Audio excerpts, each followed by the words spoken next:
New York liberty international এয়ারপোর্টে ধারাবাহিক যান্ত্রিক গোলযোগ এবং বিমান চলাচল নিয়ন্ত্রণ কর্মকর্তার সংকট নিরসনে আরও সময় চেয়েছেন ট্রান্সপোর্ট সেক্রেটারি শন ডাফি। বুধবার বাজেট ক্যাপিটালে হাউস কমিটির শুনানিতে কথা বলেন তিনি। ডাফি জানান, বিমানবন্দর আধুনিকায়নে বাইডেন প্রশাসনের 4 বছরের ব্যর্থতা কাটিয়ে চলমান সংকট নিরসনে কাজ করছে ট্রাম্প প্রশাসন। জনগণের অর্থ বাঁচিয়ে দ্রুত নিউইয়র্ক বিমানবন্দরকে যুগোপযোগী করা হচ্ছে বলে আশ্বাস দেন ডাফি। বাজেট চাইতে গিয়ে transportation, housing and urban development appropriation subcommittee তীব্র জেরার মুখে পড়েন transport secretary Sean Duffy. New York বিমানবন্দরে 2 সপ্তাহের ব্যবধানে 3টি মারাত্মক যান্ত্রিক গোলযোগের দায়ভার নিতে আবারও অস্বীকৃতি জানান তিনি। বলেন, এই সংকট নিরসনে কাজ করছে ট্রাম্প প্রশাসন। বিমান চলাচল নিয়ন্ত্রণ কর্মকর্তা সংকটের জন্য ট্রাম্প প্রশাসনের গণছাঁটাই কোনোভাবেই দায়ী না বলে মন্তব্য করেছেন ডাফি।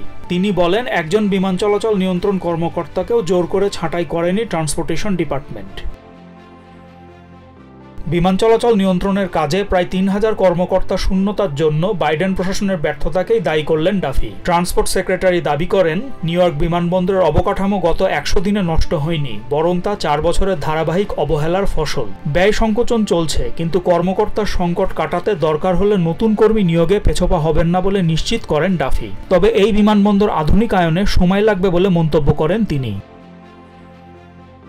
এদিকে ফেডারেল এভিয়েশন অথরিটির deputy chief operating officer Franklin Macintosh বলেন, ওয়াশিংটন ডিসির বিমান চলাচল নিয়ন্ত্রণ কর্তৃপক্ষ এবং পেন্টাগনের দ্রুত যোগাযোগের জন্য একটি হটলাইন 3 বছর ধরে নষ্ট।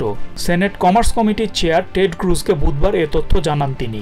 গত জানুয়ারিতে ওয়াশিংটন ডিসির আকাশে একটি আমেরিকান এয়ারলাইন্স জেট এবং সামরিক হেলিকপ্টারের সংঘর্ষ হয়। এতে 67 জন মানুষ মারা যায়, যা 2001 সালের পর সবথেকে ভয়াবহ বিমান দুর্ঘটনা। বুধবারের শুনানি এই বিষয় নিয়ে আলোচনা হয়।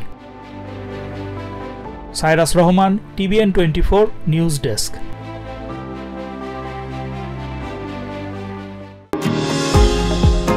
নিউইয়র্ক থেকে সম্প্রচারিত TVN 24 টেলিভিশন বিশ্বজুড়ে বাঙালির কণ্ঠস্বর।